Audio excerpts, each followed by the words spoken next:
ዛሬ ውጪ ሆኖ ስለሷ የሚያገሳው አፉን ያዳለጠው ሁሉ የሚናገረው ክፉ ሰው በሙሉ ንቋት እንዳይመስል መጀመሪያ ልጇም ስላልገባው እመቤታችን ቤተክርስቲያናችን ውስጥ የምትሰበከውና ስለሷም የምናስተምረው ወንጌል ስለሆነች እርሱ ለቆመበት ስፍራ ክብር ከተገባው እሱ ላደረበት ማህፀን እንዴት ነው የማይደነቀው?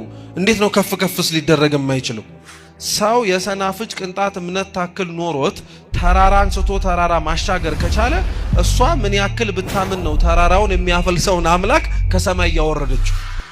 የምታማለደው አምናሃት እንዲ ተሰብስበህ እልል ለምትልላት ሰው በሙሉ አይደለም። ጠልቷት ለሚነክሳት ላውሬም ጭምር ሸፍነውም ጭምር እንዲማር ትለምናለች። እንደሚያድነን ሲነግረን ስለሷ ነግሮናል።